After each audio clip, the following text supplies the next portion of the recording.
Bom dia, queridos irmãos. Bom dia. Mais uma vez é um prazer estar com os amados por meio da internet, trazendo mais uma vez a palavra de Deus à nossa igreja. Nos acompanhem cantando o hino de número 324, Refúgio Verdadeiro.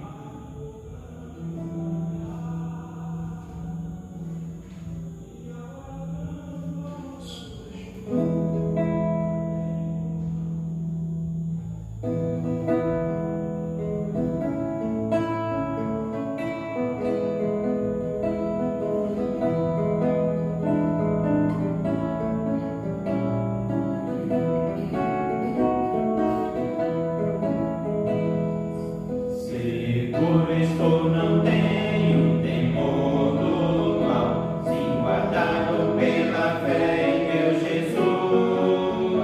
Não posso duvidar desse amor leal, Ele em seu caminho sempre me conduz.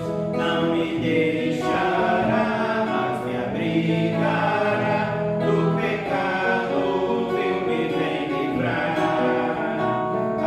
Sua graça não me recusará, sim, Jesus é quem me pode sustentar. No poder de Cristo Mestre, minha vida salva está.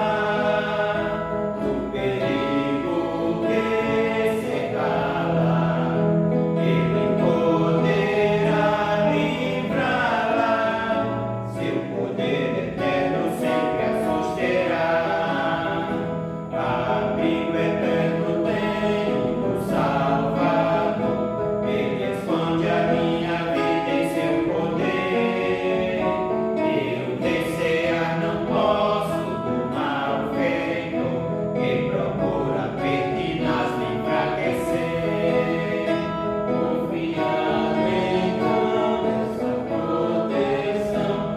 a Cristo e quero ser fiel na minha vida cheia de gratidão, sim, a meu Senhor e Rei Emanuel.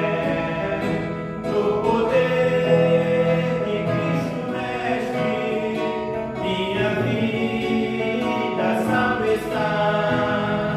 Do perigo que cercá-la, Ele poderá livrá-la, seu poder eterno sempre a susterá.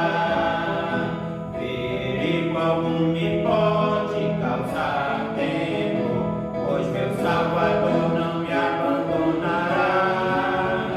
Com sua proteção e com seu amor, dirigindo a minha vida Ele estará.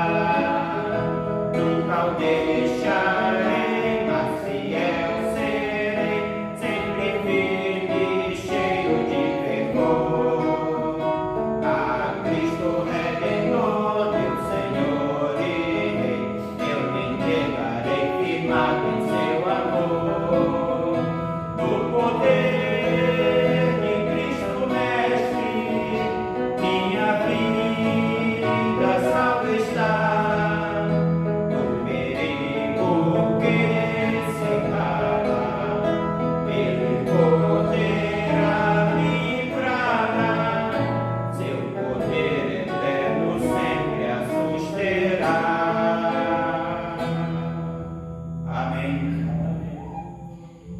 A leitura da palavra se encontra no Salmo de número 61. Abra a palavra do Senhor no Salmo de número 61 e nos acompanhe lendo a palavra do Senhor. Salmo de número 61.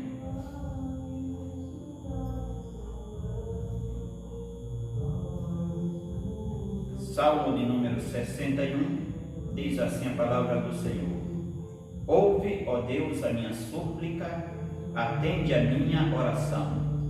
Desde os confins da terra, clamo por ti. No abatimento do meu coração, leva-me para a rocha que é alta demais para mim. pois tu me tens sido refúgio e torre forte contra o inimigo.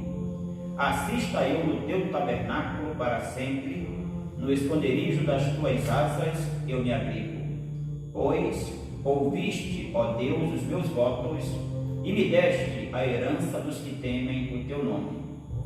Dias sobre dias acrescentas ao rei, douram os seus anos, gerações após gerações. Permaneça para sempre diante de Deus. Conceda-lhe que a bondade e a fidelidade o preservem. Assim, salmodiarei o teu nome para sempre, para cumprir dia após dia os meus votos. Que Deus nos abençoe com a leitura da sua santa palavra. O nosso irmão Cláudio está presente, ele vai orar neste momento, agradecendo a Deus por mais um dia, agradecendo pela leitura da palavra, nos elevando a Deus em oração. Irmão. Senhor nosso Deus, Pai que estás no céu, em nome de Jesus Cristo, teu Filho, chegamos à tua presença. Te agradecendo, Senhor, por mais um dia concedido embaixo da tua graça. Te agradecendo pela oportunidade de estarmos aqui reunidos para louvar e engrandecer o teu nome. Te agradecendo, Senhor, pela leitura da tua palavra, que essa palavra encontre morada em nossos corações, Pai, e que sirva de alimentação espiritual para nós. Abençoa o teu servo que vai ministrar na palavra. É isso que te pedimos, em nome de Jesus. Amém. Amém. Nosso irmão Luiz tem um louvor a apresentar ao nosso Deus. Bom dia, meus irmãos. Que Deus nos dê esse bom dia maravilhoso e que nós possamos aproveitar esse dia e amadurecer mais em casa, aprendendo na sua santa palavra, procurando engrandecer o nome dele todos os dias de nossa vida, até enquanto nós vivemos aqui nessa face da terra. O hino que eu vou cantar é 371, Rocha Eterna.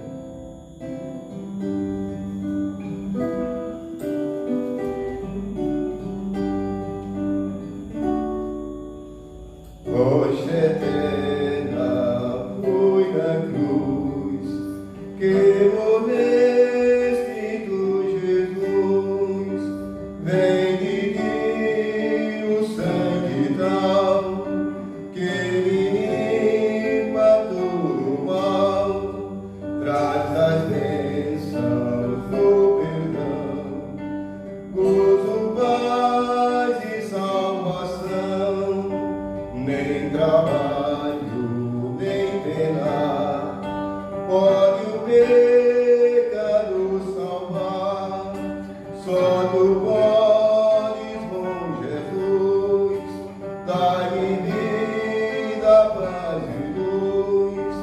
Peço-te perdão, Senhor, pois confio em teu amor.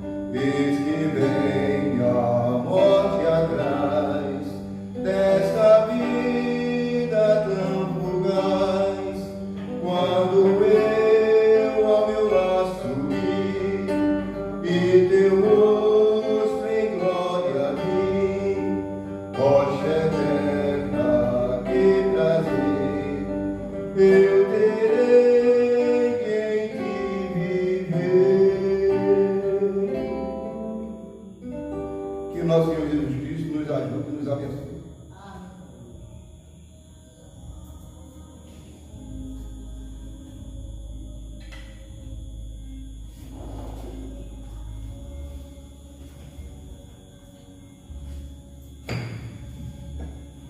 Amém. Deus abençoe o irmão Luiz. Peço que você que nos assiste, que nos ouve neste momento, abra a palavra do Senhor no livro de 2 Reis, no capítulo de número 5, segundo livro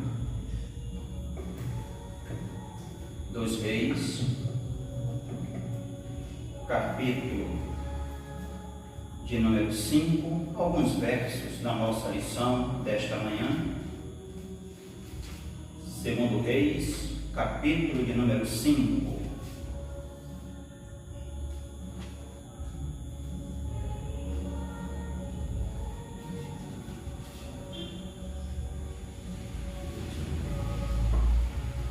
Segundo Reis, capítulo de número 5. A gente vai começar com o verso 3 em nossa lição, depois o verso 9, mas para um melhor entendimento, leiamos do verso 1 ao verso de número 3. Naamã, comandante do exército do rei da Síria, era grande homem diante do seu senhor e de muito conceito, porque por ele o Senhor dera vitória à Síria. Era ele herói de guerra, porém leproso.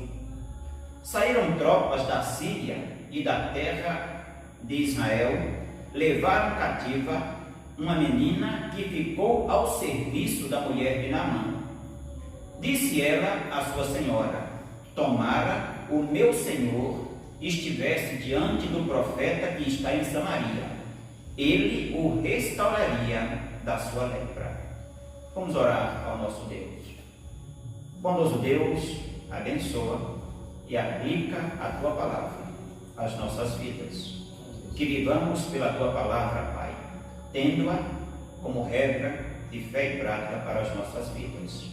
Abençoa este que fala, meu Pai. Usa-o para a Tua honra e a Tua glória e a edificação do Teu povo. Em nome e no amor de Cristo. Amém. O homem de Deus. A palavra do Senhor está cheia de homens que têm um perfil a ser imitado. Eliseu, ele tem um perfil que devemos imitar. Ele profetizou num tempo de grande crise, um tempo de fome, um tempo de idolatria. Foi chamado para o ministério pelo profeta Elias, mas foi um servo escolhido por Deus. A vida de Eliseu motivou e ainda nos motiva. Ele tem uma vida que deve ser imitada. Eliseu foi chamado de homem de Deus. Eliseu era um homem de Deus. A menina escrava o trata de homem de Deus. O profeta.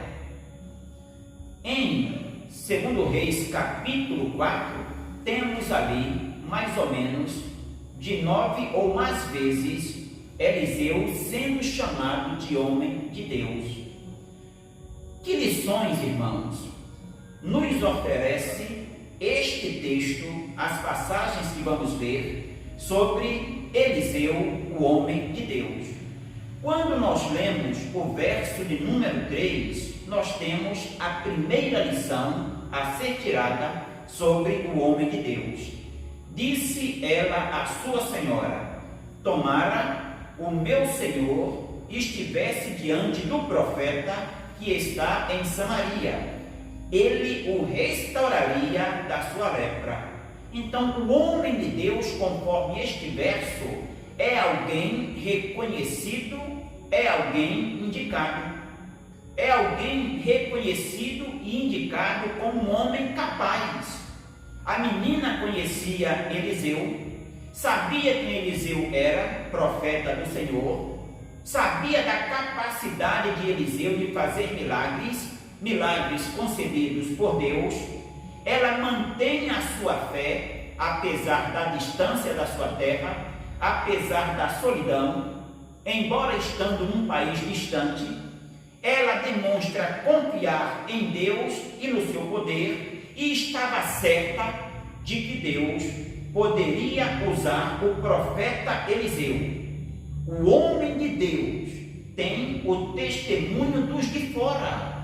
A menina é de Israel, mas se encontra na Síria, e na Síria ela testemunha do homem de Deus. Irmãos, precisamos ter testemunho daqueles que são de fora. Quando Eliseu caminhava para outra cidade, a sunamita, a mulher de Sunem, constatou que Eliseu era um santo homem de Deus. Segundo Reis, capítulo 4, verso 9 diz: e ela disse a seu marido: tenho observado que este que passa sempre por nós é um santo homem de Deus. Paulo, quando dá uma das regras ou as regras necessárias para aquele que aspira ao pastorado, Paulo diz: também é necessário que tenha bom testemunho dos que estão de fora. Que testemunho eu tenho tido daqueles que estão fora do templo, daqueles que estão fora da minha casa? Que testemunho você tem obtido dos de fora? O que eles dizem de mim e de você como servos de Deus?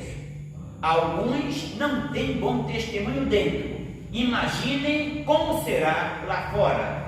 Muitos são santos no templo e profanos lá fora. Mas aqui nós aprendemos que o homem de Deus é alguém reconhecido e alguém indicado como capaz, como alguém que Deus usa, como alguém que pode ser usado na solução de problemas, como alguém que pode ser utilizado para sanar um problema na vida de alguém, alguém como necessário a quem precisa. É isto que ensina o verso 3. A menina, quando indica Naamã, ela faz publicidade do profeta. Ela diz que ele pode ajudar Naamã, pode ser a solução do problema de Naamã. E a ação desta menina nos convida a refletir, nos chama a pensar. Ela não fica revoltada com Deus por sua situação. Uma escrava levada da sua casa, levada pelos homens de Naamã para ser criada da esposa de Naamã, e ela não demonstra revolta, não murmura, não se queixa. Então é alguém que não está revoltada com Deus por sua situação, que não está culpando Deus de nada.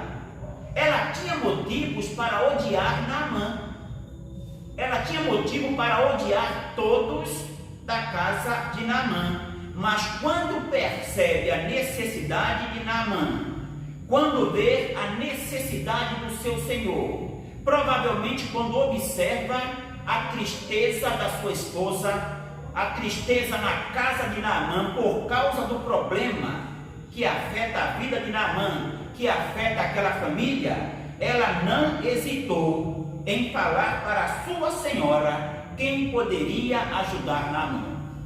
Não hesitou, não se calou em dizer: eu conheço alguém que pode ser a solução para o problema do meu senhor Naamã.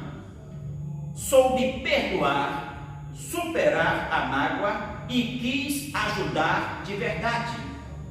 Ela não teve medo, meus irmãos, de testemunhar da sua fé em Deus. Testemunhou de Deus, testemunhou do homem de Deus, demonstrou a sua fé, demonstrou em quem acreditava, se encontra em terra estranha, mas mantém a sua fé e não teme testemunhar. Somos capazes de perdoar a quem nos fez o mal e também ajudá-lo, como esta menina? As pessoas têm prestado atenção naquilo que falamos e por causa disto têm olhado para Deus? A nossa vida tem conexão com aquilo que dizemos ser, com aquilo que falamos? Temos coragem de testemunhar de Deus em qualquer lugar e em qualquer situação, como esta menina? Numa terra pagã, ela mantém a sua fé, ela reconhece o homem de Deus, testemunha do poder deste homem, da sua capacidade a quem precisa. O verdadeiro cristão, irmãos, é reconhecido e indicado como uma pedra de ajuda e não como uma pedra de tropeço. Mas o texto tem algo mais a nos ensinar. O homem de Deus não é somente reconhecido e indicado, mas a gente aprende no capítulo 5 de 2 Reis que o homem de Deus, ele tem a sua forma de agir. E eu digo que é muitas vezes uma forma peculiar. Deus usa seus servos de várias maneiras. E olha o verso 9 e o verso de número 11. versos 9 e 11. Veio, pois, Naamã com os seus cavalos e os seus carros e parou à porta da casa de Eliseu. Olhe o verso de número 11 agora, verso 9. Veio, pois, Naamã com os seus cavalos e os seus carros e parou à porta da casa de Eliseu. Verso 11. Naamã, porém, muito se indignou e se foi dizendo: pensava eu. Mais uma vez eu digo, como já falei deste púlpito, geralmente nós pensamos assim: pensava eu, achava eu, considerava eu. Disse Naamã: pensava eu que ele sairia a ter comigo, por-se-ia de pé, invocaria o nome do Senhor seu Deus, moveria a mão sobre o lugar da lepra e restauraria o leproso. Sim, Naamã, pensava você. Mas não foi isto que Deus mandou o profeta fazer. Não foi isto que Deus disse ao homem de Deus para fazer. Ele agiu de uma maneira peculiar, uma maneira estranha. Agiu de acordo com o seu jeito de ser. E o jeito de ser do homem de Deus e o proceder do cristão é de acordo com o que Deus diz em sua palavra, irmãos. Não é de acordo com o que pensa Naamã, o que deixa de pensar aquele ou este. É de acordo com o que diz a palavra de Deus. E o jeito peculiar de agir do profeta Eliseu não foi bem aceito pelo Naamã. Foi um modo que fez a diferença, mas não foi aceito de imediato pelo profeta. O homem de Deus, o crente, o homem do Senhor, segue as coordenadas da palavra de Deus. E Eliseu procedia assim, fazia o que Deus mandava que fosse feito. Esta é a forma própria do servo de Deus proceder. Agora, a gente aprende no texto que esta maneira de agir muitas vezes provoca reações. Olha o verso 11, qual foi a reação de Naamã? Ele se indignou. Naamã não considerou a forma de Eliseu agir. Ele despreza a forma do profeta agir. Ele se sentiu ofendido com a atitude do profeta. E a primeira atitude é de indignação, porque contrariava o pensamento de Naamã, conforme o verso 11, quando ele diz: pensava eu. Naamã achou que Eliseu o receberia com pompa, que faria uma grande oração, que faria um grande alarido com relação ao problema, mas não foi assim como ele pensava. Não foi da maneira que ele achava. Não foi da maneira como ele deveria ou pensava que deveria ser feito. O crente age como deve e não como as pessoas pensam que ele deve agir. O cristão age como Deus manda e não como ele pensa que deve agir. Naamã tinha suas ideias, mas Deus tinha seus planos. Naamã pensava de uma maneira, mas Deus disse ao homem de Deus: haja conforme eu lhe digo. E o verso 12 o que revela: não são porventura Abana e Farpar, rios de Damasco, melhores do que todas as águas de Israel? Não poderia eu lavar-me nelas e ficar limpo? E voltou-se e se foi com indignação. Então a maneira do profeta agir, a forma do homem de Deus agir, provoca reações. Indignação, contraria o pensamento e muitas vezes, irmãos, revela o orgulho. Aqui Naamã revelou o seu orgulho. A intimidade de Naamã foi revelada. Ele se mostrou por dentro. Como disse alguém, havia um outro tipo de lepra em Naamã, uma lepra interna chamada orgulho. O orgulho nacional de Naamã apareceu. Eu quero as minhas águas são melhores que todas as águas de Israel. 2 rios da minha terra valem mais que todas as águas de Israel. Mas a lição aqui é esta: além do homem de Deus ser indicado e reconhecido, ele também tem a sua forma de agir e age segundo o mandato de Deus. E o agir do crente, do homem de Deus, do servo do Senhor, nem sempre agrada. E muitos só dão crédito ao servo de Deus depois que veem os resultados. Naamã só reconheceu a obra de Deus na sua vida, a palavra do profeta na sua vida, a maneira do profeta agir na sua vida, depois que viu os resultados. O texto nos ensina mais uma lição. Nos ensina que, além de ser reconhecido e indicado, além de ter a sua forma de agir conforme o Senhor ordena, conforme o certo, o homem de Deus, ele não é um mercador da fé. Ele não mercantiliza a fé. Ele não cede à tentação do ganho fácil. Olha o verso 15 e olha o verso 16. Versos 15 e 16. Voltou ao homem de Deus, Naamã, ele e toda a sua comitiva. Veio, pois, diante dele e disse: eis aqui agora reconheço que em toda a terra não há Deus senão em Israel. Agora, pois, te peço, aceites um presente do teu servo. Porém, ele disse: tão certo como vive o Senhor, em cuja presença estou, não o aceitarei. Instou com ele para que o aceitasse, mas ele recusou. Irmãos, aprendemos que o homem de Deus não é um comerciante de milagres. O homem de Deus, Eliseu, tanto quanto nós também, não devemos ser vendedores de maravilhas divinas. Eliseu usa o seu dom para abençoar o próximo. Não faz uso do poder de Deus para proveito comum, para tirar vantagem, para ganhar dos outros e extrair dos outros.